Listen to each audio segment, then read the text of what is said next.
This is Don't Get Me Started. This is a conversation about advertising.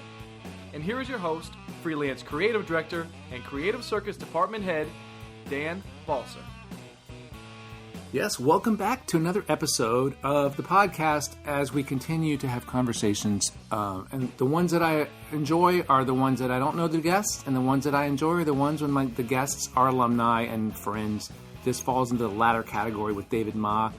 Fits the bill as kind of an artistic dude, a sensitive guy, a creator, a friend to all, and an inventor.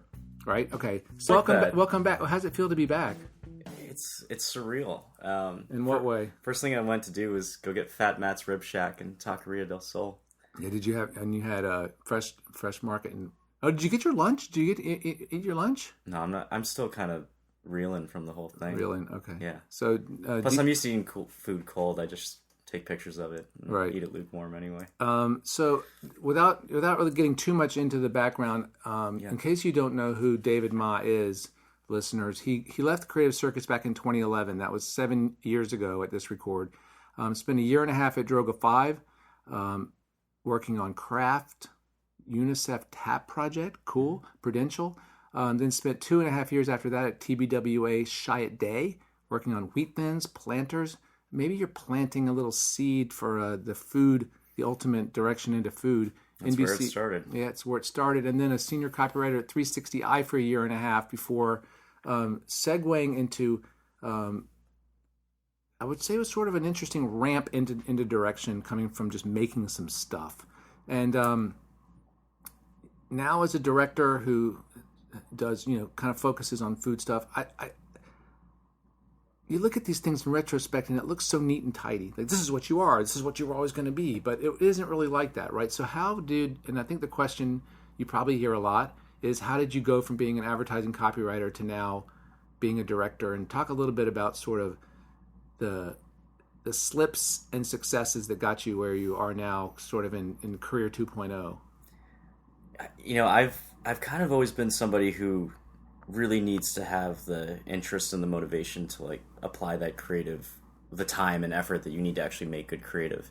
And what does that mean? What do you mean? I guess I mean that if I'm not interested in something, it's very hard for me to work on something. Right. And on a topic, whether it's advertising or not. Mm-hmm. And after a bit of time, I was getting a little bit feeling stagnant as an advertising creative. Stagnant, like limited, or stagnant, like a lack of ownership of the projects, or what? I think it was probably a little bit of both of those things. Mm-hmm. I felt that, being a senior writer at that point, I had an ACD, I had a CD, mm-hmm. I had a GCD who reported to a CCO, and then went to client. And by then I think you skipped a level in there. Yeah, there's something in there. I don't know. But GCD goes to ECD, goes to CCO. Right. Yeah, okay. That's probably why none of my ideas got made. Right. But it was I guess I wasn't really feeling it after a while. It was my 5th year of advertising, and I started to find myself thinking about food a lot. I started to put a lot of time into my stuff that wasn't necessarily things at the office. Mm-hmm. It wasn't good for the agency. It wasn't really great for me, and I thought, advertising's always going to be there. I'm 30 years old. Maybe it's time to try something different and see how it works out. I can always go back. That's interesting. I can always freelance when things are slow. But I did make a promise to myself that I wouldn't freelance as a writer once I went into this directing path. Oh, you don't want the crutch. You want to fly without a net. Yeah, and make it work. I'd really dive all in on it. And luckily at the time I had an Instagram that was going at the time, which provided some income as well, so that I didn't have to necessarily rely on a salary, and kind of kept the rent paid at the time. You said some throwaway comment that I heard you say earlier, which was that you were talking about a hand model in the food film. Yeah. And you're talking about the hand model that was nervous about slicing a Quentin Tarantino style cut into a tomato. Yeah. And your throwaway comment was, it was 3:00 in the morning, and she was nervous about it, so she's painting my fingernails, so I did it. I basically did the hand model. Now, was there ever a time when you were a copywriter that you looked at the clock and said, holy crap, it's 3 a.m.? That's the difference to me between someone who's doing what they should be doing and someone who's doing something that they feel like it's either prescribed or the right thing to do. So is that the difference for you, sort of your experiences? Like, you're so into it that it's suddenly 3:00 in the morning and it doesn't even faze you? You know what I mean? Do you know what I'm saying? Yeah, absolutely. I mean, that was pretty much every night at Droga when I first started. But it wasn't the same, though. You weren't excited about it at that point, or were you? Like, I was. Okay. And it was weird because Droga was a place that I'd always wanted to work. Mm-hmm. And when I got there, I didn't realize how much work was actually entailed, or that entailed.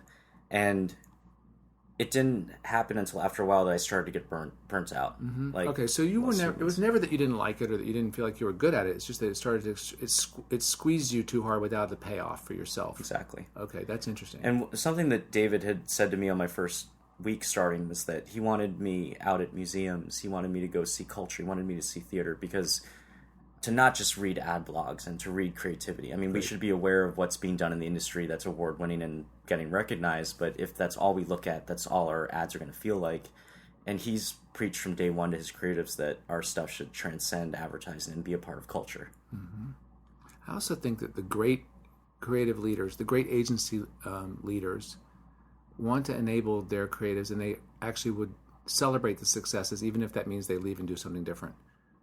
I think that they'd always rather have somebody true to who they are, and if it fits for what their mission is, it's great. If it fits for the creative's mission elsewhere, then good for them. Seriously. Absolutely. I believe that.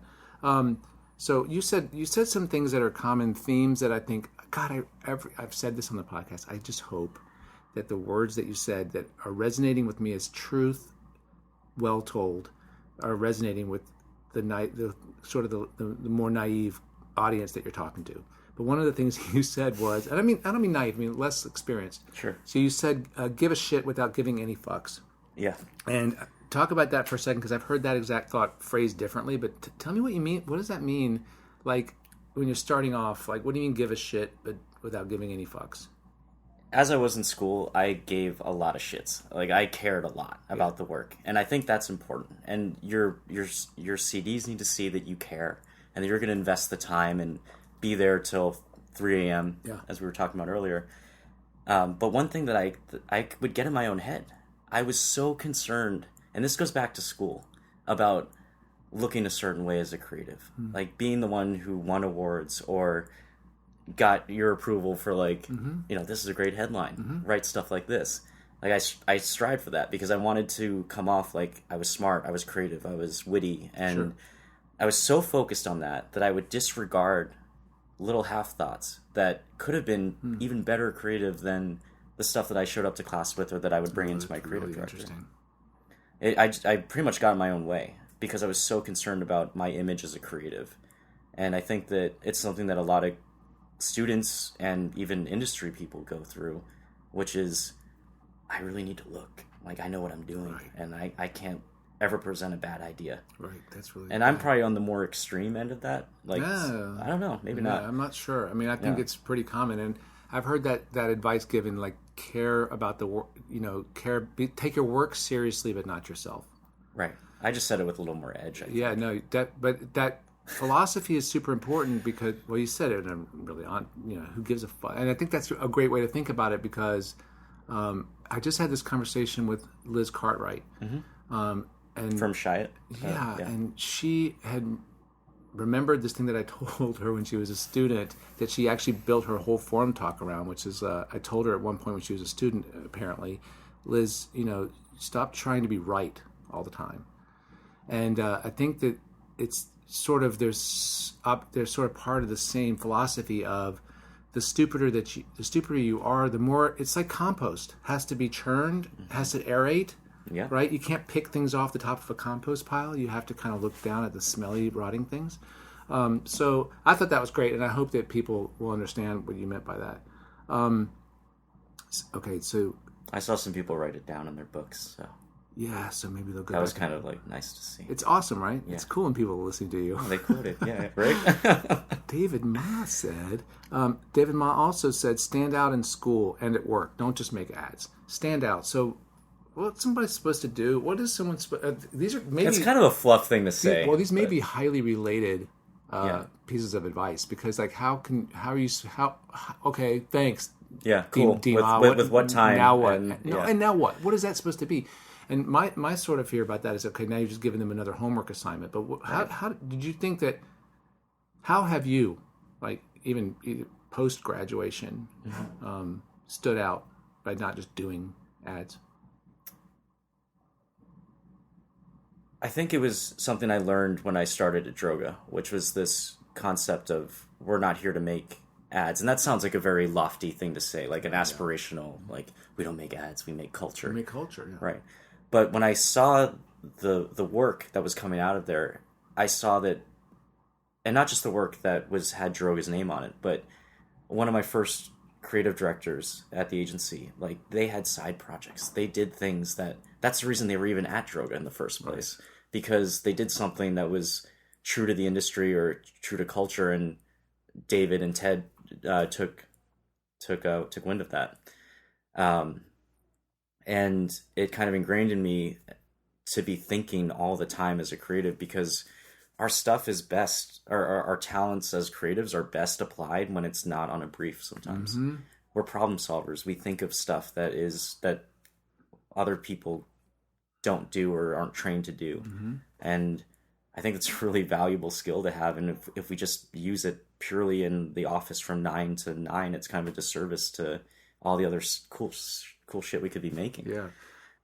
Why was Droga 5 the right place to go for you? What did you get out of that? What have you taken from there that has resonated? Is that what it is, or is there something else? Is it that you're bigger than just making ads? I think so, but I think on a lower level, it taught me a work ethic that I thought I worked really hard in school, and then I got to Droga and I realized I had to work 10 times harder. Because you kind of think like once you get the job, then you're like, cool, I did that. I paid my dues in school. Yeah, not so much. No, it's like double time when you get there. And the pressures are even more insane, because no longer is your competition people in your quarter and younger quarters who are doing great stuff.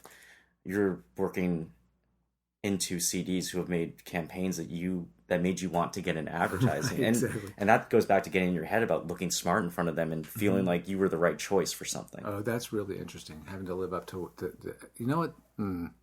It's a scary thing. Yeah, So, man, to walk in, and I personally let that get in my head a few times as a junior there. Do you know what I think the worst thing is in all of psychology? Yeah. The worst thing in all of life is expectations.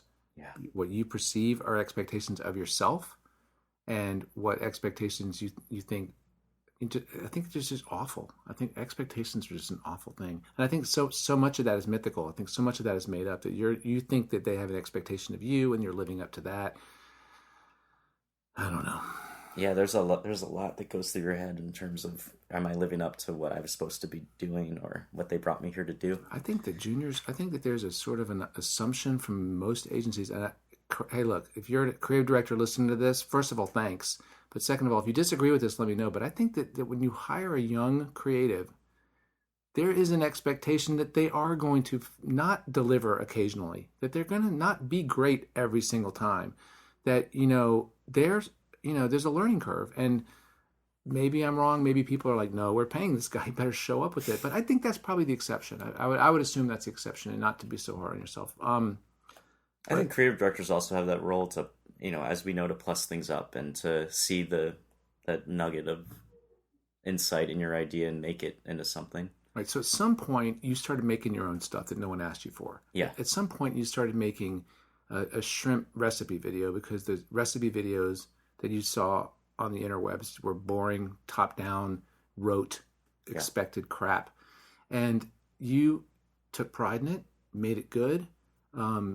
Did you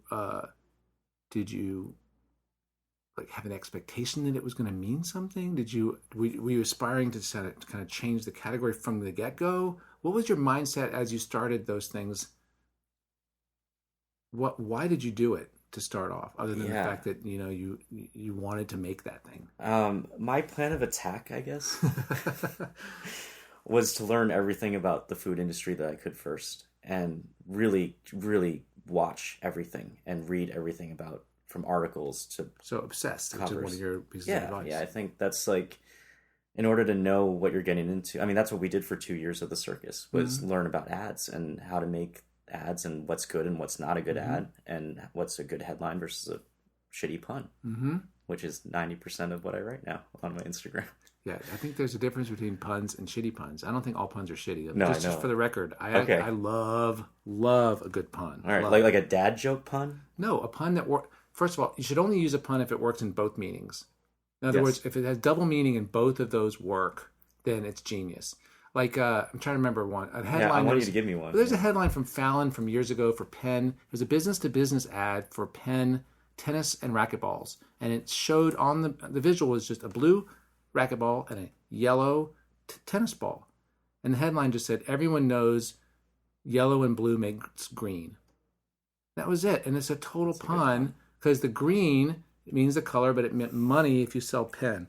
So a pun that works is a hardworking use of language. A pun that's just there to be goofy, yeah, not so much. I still respect the goofy pun. Okay. I mean, they're funny. They're not good ads. They're not good ads. They're not good ads. Anyway, so we lost track. So yeah, your plan of attack was to learn everything. See that? Yeah. I think that's, God, you gave this piece of advice about being being obsessive over something and learning as much as you can about something. And it's awesome when that's applicable. So like you found this sort of sweet spot with food. And I was really happy to see that everybody was doing the same thing with food. I was happy to see that I got into food late. It let me see who like the leaders were in the category. Those were people like BuzzFeed Tasty. Those were Tastemade. And when I say that they're ubiquitous, it doesn't mean that I think that they're bad videos. I just think from a film perspective, a cinematography perspective, they're formulaic. They're formulaic. They're ubiquitous. It's all the same, and you can't differentiate one recipe video from another. As I was scrolling through Facebook or Instagram, you can't differentiate one brand's one production sources, companies. Yeah. And it all starts to blend together. And I also felt that they weren't that fun. They were super clinical. Mm-hmm. And food inherently is a great thing. That. No, I love you're looking at this saying that this could be fun, because that's not something that someone would wake up and say, oh, the lines on the traffic signage should be more fun. You know what I mean? Like you're looking at something that's a utility. Right. And you're saying, well, it doesn't have to be strictly a utility. It could have Iron Man's hand in it somehow. It could have cut the steak with a laser. Awesome stuff, by the way. Really fun. I love all the Marvel stuff. So, but I go back to the question about what we were talking about before, about you had these expectations that you thought your bosses had at Droga, but what about the expectations that you had and the demands on yourself that something that you made had to be good? Like, did you start off saying like, and the reason I'm asking the question is because I just want to enable people to just do something without any expectation of it. Do it and let it suck. Let it be. You even said that. You said, make it. Make it till you make it, right? Yeah. So at that beginning time, did you had a plan? Because there's clearly craft applied to it, but like, were you kind of willing to accept that? What was the mindset at the beginning? Was it always like, I'm going to kill it from the get-go? I guess that's a good thing. That's probably, I'm looking at you thinking that's definitely what you were doing, right? That's what I was trying to do. I wanted to have a fast trajectory. I knew that as someone who didn't go to film school, who was new to the food scene, I kind of needed to make something relevant. I need to right prove away. myself about that I had some sensibilities, and those things I picked up along the way from being on shoots and from my own consumption of media and everything else. But I put a lot of pressure on myself to I admire that to a make lot. Stuff. And thank you. And I admire that a lot because I think that it's better than what I did. Like with this podcast, I didn't even like when this is the only analogous thing. This is the only thing I've ever made that's marginally meaningful that someone didn't ask for. But when I started it, I didn't have a plan. I still don't have a plan. Still don't really have a plan. But I did it expecting no one to hear it and not caring how good it was. Right. Versus saying, okay, this is what we're going to do. We're going to dominate, like we're going to own like the advertising category for advertising. I probably would have been better having a little DMA in my DNA, because I think here I am kind of saying, well, it's pretty much the same as it was 11 years ago. And if anybody's still listening, I don't know why. I remember Josh Shelton telling me he loved two podcasts, this one and Radiolab. I'm like, how does someone who listens to Radiolab put up with this shit? Anyway, whatever. Must be your baritone golden voice. It's my guests. That's the answer. It's you. God. All right. So we moved to another topic. We covered that. We covered that sort of starting off obsession thing, right? Yeah, and I think that just going back to your question about what were the expectations, it was, I didn't expect to get job offers out of that, but I did have the expectation that I was going to grow a bit and learn some stuff. It's like building a portfolio again, sort of like It school. basically was like going back to school, but I had no instructors and was kind of in this. No, you were technically, I would refer to you as self-taught and using sort of the sources that were out there as your guide. Sure. Right. Yeah. Here's what's been done. How can you one up that? Right. And how can you make it yours by instilling your love of Marvel or whatever? Right. I mean, there's a lot of really cool, smart things that happened, right? I think so. Maybe on accident or just along the way, but the first season was pretty rough on Super Hands, and is that stuff on your website? Is that stuff no available? longer? Can no anybody longer. see it anywhere? So it's on my Instagram if you dig back through the art. So yeah, can you just describe it? Because the listeners right now are like, well, I haven't seen it. So Sure, what are sure. you talking about? The Super Hands series as a whole. I wanted to make the cooking process fun and bring these two groups together. So you have your foodies who watch these videos of lasagna and things, and you have your superhero freaks who just geek out on anything that has the Hulk in it. I'm in probably both those categories. Yep. And bringing them together was cool because we kind of reinvented a little bit of how a recipe video could be done. And just to say for BuzzFeed, they've done an incredible job of taking the old formula, which was before recipe videos were a thing, and they removed the two things that people hate about recipe videos: a chef's voice who was annoying, or the look of a chef's face, and hearing a stupid story about marinara that nobody cares about, Right, about the day and reducing it first purely. time they tasted this. I was picking tomatoes in the garden with my grandma, and it was like, no one cares. No. Just tell me the recipe. Right. And they created it for the new attention span, which is 60 seconds or less now, which is probably 30 or less. Right.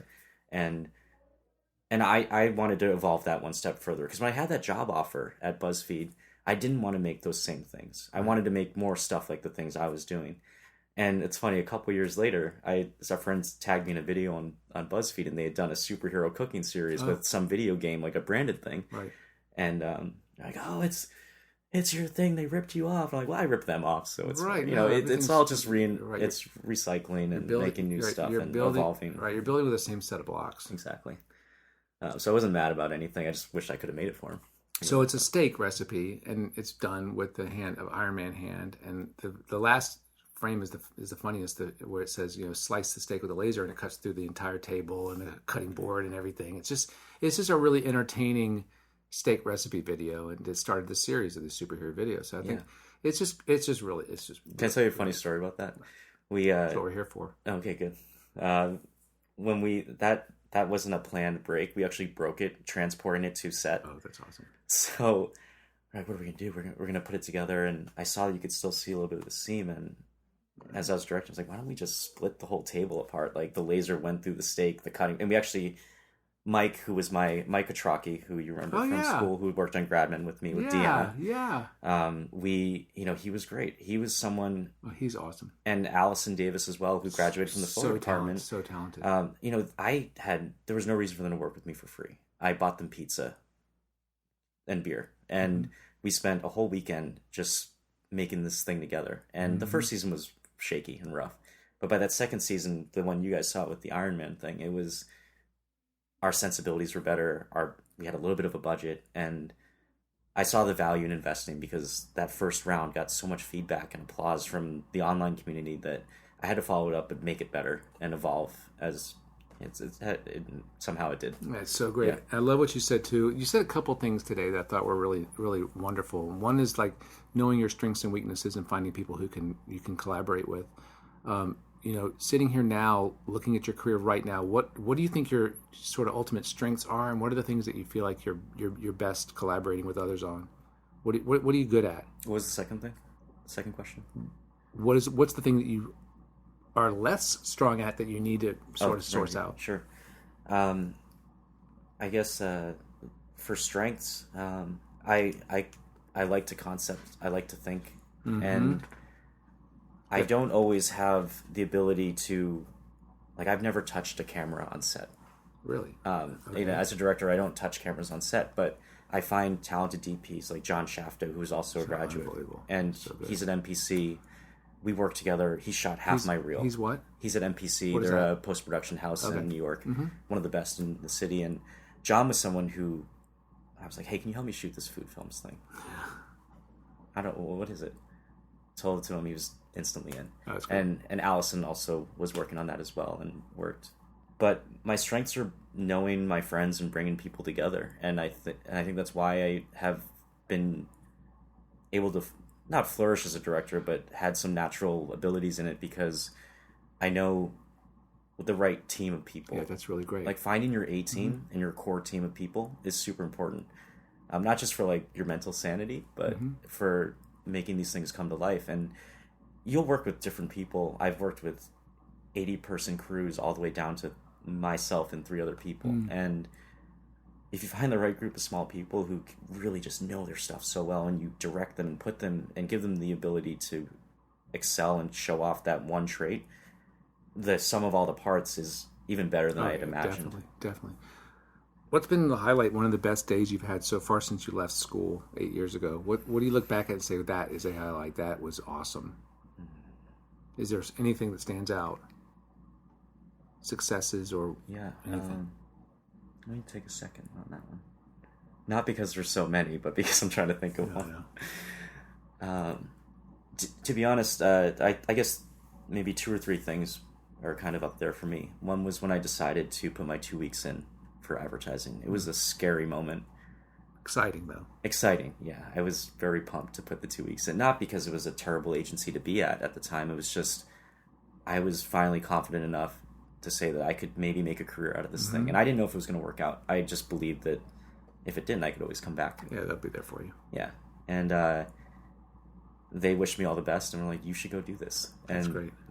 I remember my CD, Mike Kondrick at the time, he told me, he's like, it was kind of, we all were talking, it was only a matter of time before you left us to go do this thing. Yeah. And it was cool to know that they were supportive of that. And it goes back to your point earlier about, good agencies and creative directors want their creatives to go out and flourish and do whatever it is that they're supposed to do. And if they've run their time, they've done everything they could there, then you move on to the next thing. Sure, absolutely. Another one was when Michael Bay commented on my Instagram video. Oh God, that was for wild. Yeah, because one of the food films. So the listeners that don't know, there's a series called Food Films where there's it's again food videos, but they're recipe videos done in the style of famous directors. And the Michael Bay one is full of explosions and drama and lens flares. Yeah, lens flares, rapid cuts, and some slow-mo action. It's really cool. That's crazy. You must have just been. Oh, that's a fake Michael Bay. Someone's I clicked on it. Skylar did this. Right. The Finsta. It's a Skylar Finsta or something. It's like, no, it can't be him for sure. And it was him. I mean, I saw the blue check mark. I saw that this guy had like 1 million followers, and I just went nuts. I screenshotted it just in case it ever got deleted, and I texted my whole team, and we were all just ecstatic. Like, if we had gotten no press and just that had happened, that would have been a pretty cool story. Huge W. Huge W. What about anything that's just been a devastating day? Like anything that really felt like a setback or a miserable loss? Absolutely. There's been a few of those actually. You don't want to talk about them? No, I'm trying to think of the best ones to give you. There's some juicy ones. I remember on my first shoot. This isn't really devastating, just kind of funny that you'll laugh at. The client came up to me and said, "Can you get me a coffee?" Sure. It was my first directing thing, so I didn't know. I just thought it'd be nice and get her a coffee, and she thought I was the PA. I have a young face. You're very young face, 17, 18 years old. Really? That young? Really young, dude. Wow. And it's also the hair. I mean, like... This is like very director hair, I thought. Yeah, okay, well, whatever. I got it cut in LA, and I thought it was very... So what happened? So that was it? Well, no, and then we did the morning roundup to introduce the director and have me give a speech to open everything up, and I stepped into the center, and she was... No, she was embarrassed. My God. She turned around the face, and she came over and said, "I'm so sorry, I thought you were the PA." I looked like it. And we had a few jokes after that where I would just bring her stuff. And that's great. It was a nice thing with the client. I think losing my first pitch was really hard. Mm-hmm. I was really bumming about it for a week, and because I thought I'd let down the production company, and that it goes back to these expectations that I'm supposed to win. I'm a really bad loser. Mm-hmm. I'm not super competitive, but I'm really bad about losing. Mm-hmm. I like winning. Like I said, is the definition of being competitive, but It's an interesting question. I don't know. I think that's fascinating because I feel like competitive is about like a zero-sum game where you don't want someone else to win. You want to beat someone. But losing a pitch almost feels like it's you against a decider or a decision. It feels so much more arbitrary, like you didn't actually lose. Right. You know what I mean? Like there's nothing you could have done to win in that case. It feels like a no-win from the get-go sort of. It's a weirder feeling. It's like you failed versus you got beat. Right. Unless there's a case where like you lose a pitch and you see what the other person did and you're like, oh, okay, well now I don't blame them for that's awesome. Great. Yeah, right? Exactly. And I actually ended up seeing the spot on TV and I thought, they did a really good job. Okay. But then it comes down to being competitive and it's painful. Losing is horrible. Yeah. And I resolved I talked to a director friend and he goes, you're going to lose so many pitches. Yeah. Like, even if you're good, you're going to lose so many pitches. Well, you've been you should know this, right? You've been on the other side of the table, and you've seen how these decisions are made when you're choosing a director or you're choosing a photographer or any supplier in advertising. Like, you're not looking at something that's clearly better than something else. You're making a decision based on something super subtle, super minor. It's very rare. It could be one sentence in the treatment that really gives you one thing they said, and it's like that doesn't mean that the other one was bad. If this guy wasn't here, you would have had it for sure. But it didn't matter. I was replaying the whole conversation in my head. I didn't establish enough rapport. I didn't make enough jokes. I shouldn't have put that camera angle in there. That was definitely the one that did it. Right. And at the end of the day, it's you're as you do more, you start to be a little. It's like you were saying, like when we were in school, like having a thick skin about things. Like, you're not going to knock it out of the park every time. You're not going to. And learn to really the hardest thing I would think for someone like you or anyone who has to pitch work as a director to, even now that you're going to start pitching to art directors and creative directors to do commercial shoots for food, is understanding what you're going to bring that's going to solve their specific problem. And their specific problem may not come out in your first phone call or your first treatment meeting. Yeah. You might not know that their client doesn't like, direct sunlight or doesn't like or has an aversion to slow-mo for some reason. Yes. Yeah, right. And you can't predict those kind of things and that would be frustrating, and you kind of got to let it go. Oh, you have to, because you have to stand by your treatment. But here's what I want to do, right? Right. Here's what I'm going to do, and you go all in on it, and you're hoping that you've struck a chord with them, or that you were, because then you get to make what you on the want. same page. Yeah. Because you can't also be on the line. You don't want to sell out just to get the job and then be miserable for a week.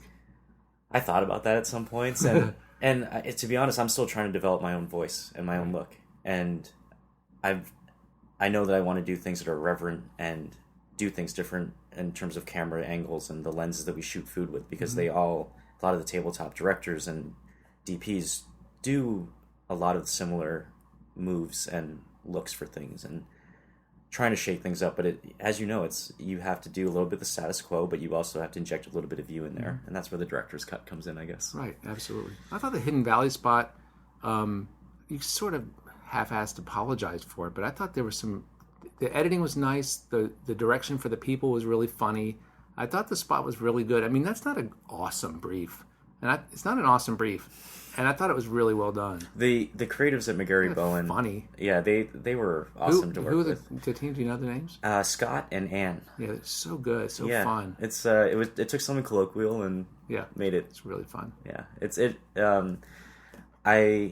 I like that one because there was a balance of performance and food. Exactly. And you don't always get that with spinning lobster tails and such. So, one more piece of advice that you gave was make your interests interesting. And I think that's something that you're constantly doing, right? You're constantly trying to present what you do in a way that's refreshing, right? Yeah, absolutely.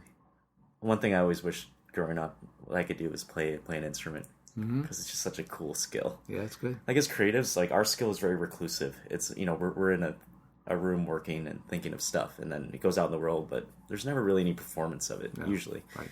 And, the guy who plays piano just sits down and plays a ballad. I think it's so neat. But even at that level, there's so many people who do interesting things now. And if you want to actually make your side hobby, your side hustle, your side project interesting to a creative director, you've got to present it in a cool way. It's not enough just to be maybe you were what's the word for someone who's amazing at violin too? Virtuoso. Virtuoso. Mm-hmm. Prodigy. Yeah. I mean, if you're one of those things, I mean, that's kind of cool that you have that. But if you don't show it in a new way or a memorable way, you're kind of a flash in the pan, or people aren't really going to hear it. There's so much noise on the internet. Like, the internet is so weird because it's the only reason that I'm a director now without having gone to film school or having done a proper film school. But there's also a lot of noise on there, and you can use that to your advantage by studying that noise and figure out how to make your project circumvent all that stuff. Someone is a great dancer. I mean, you see these meme videos of these dancers dancing to like Nintendo load screens on the Wii's and stuff, and it's just like you can't turn it off. And yeah, and I just saw one last time, the Hamilton. So You Think You Can Dance Hamilton thing, where they took a handheld camera into like backstage at New York, where the backstage, dressing rooms to the stage. And every time they came into a room, there was a group of dancers dancing in those rooms, which is so much more entertaining than just watching someone dancing on a stage. It's the way that the thing was wrapped. Yeah. The way that the thing was presented was so couldn't turn it off, couldn't look away from it. I didn't want to put this in the talk today, but you're right. Execution really is everything with your ideas. And I think I touched on it a little bit, but your stuff has to it doesn't have to look like it costs $1 million. It doesn't have to be polished, it has to be considered. It doesn't have to be polished. It has to be considered. Exactly. You have to put so much thought into how you're packaging this thing up and shipping it out to the internet or to whoever you want to see this thing. Right. Even your own website or whatever. So, absolutely. Last question. This was fast, right? Guess how long we've been talking? How long? 27 minutes? That's pretty good. I think about 31. I wasn't counting or anything. You have a natural clock. You're a director. No, that's a producer's job. Just tell me I'm running behind. You don't have a good sense of like sort of how long things are in a 30-second. No, that's a producer's job, right? Oh, I mean, when we're running behind on the shot list, I'm getting hounded by the AD. No. But I do have a sense of these boards. I'm not saying you keep track of time of day. No, I'm talking about the time of the actual product, the product that you're making. So knowing what you know now, if you could go back in time to the day you left the Creative Circus, what would you whisper in young D-Ma's ear? Can I call you D-Ma? Yeah. That's stuck.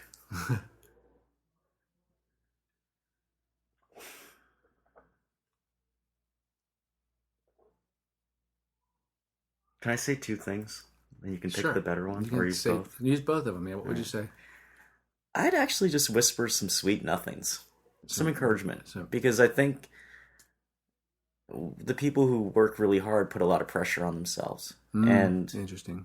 It's really cool. I think back to some guys in my quarter who are guys and girls from my quarter who are super successful, but weren't wearing that, weren't freaking out about things. They weren't tormenting themselves. At least I couldn't see. Mm-hmm. I mean, I look at guys like Matt League, even super great guy who makes awesome work and was just chill the whole time. Yeah, Matt never seemed like he was stressed about anything ever. Yeah, he has. I think the brain of 7 men in that head too. I think so. He's a gifted intellect. He is, and I still admire the work that he does. He did a short film. About dick jokes, I think, or something. I gotta get Matt League on this podcast. You gotta get him on there. Yeah. You probably talk for an hour. So you'd whisper sweet nothings, a little bit of a sweet encouragement from future David. And what else would you say to yourself? You said 2 things. Yeah, I was just gonna think of the second thing. Oh, you're good. That's it then. You would tell yourself that you're pretty badass and just to chill out, right? Take a breath. Yeah, but I want to give you something better than that. I've heard that answer. I think a lot. I've heard a lot of different answers on this podcast. I'm trying to be unique, though. That'd be cool if I got something. But different. I don't think that everybody. That's not a majority of people that would say, to come back and say, give yourself a pat on the back or whatever. Right. If there's nothing else, you don't need to make up an answer. I do like how fast you're on your feet, though. I do like your ability to answer questions that you had no answer for when people were asking you questions. It's a good sign. It's a good sign. That guy asked a tough one. Which one was it? The thing about how do you balance between making stuff that just is a flash in the pan culture? Oh, the culture reference. Man, that was hard. Your answer was really good about that because I think that his question was, how you want to leverage a meme that's just going to be gone next week. Right. So what do you do? And your answer was great. Your answer was, well, it's different than if it's like a Me Too movement that is of our time but has longevity and relevance. Versus, I think you should try them both and then realize maybe that some stuff won't have a shelf life. I mean, but also if you're making stuff that's going to be on Twitter why do you care about shelf life? Yeah. If you're making films or you're making commercials that are going to run next year, then you kind of have to be aware of that. And you did say kind of that. You said it depends. Yeah, it is situational, and it also goes back to the kind of work you want to be known for. Mm-hmm. Not everyone has to be someone. Like, I never set out to get into food, to change food, and to make it, like, to change people's lives with it. I think I just want to make people laugh and enjoy when the act of eating, the act of cooking, how we look at food online. Everything about it should be enjoyable. Shouldn't have to slog through a recipe. Yeah. It's cool. Cooking's hard. It's hard.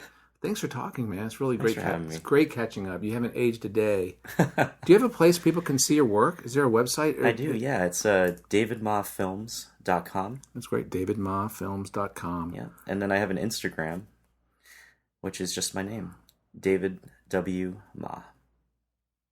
And I'm also on the Missing Pieces website as well. Yeah, I'll throw that up on the Facebook page, which is facebook.com/DGMS podcast. You can reach David Ma also if you want to just send him an electronic mail and ask his advice and just connect with him as your mentor.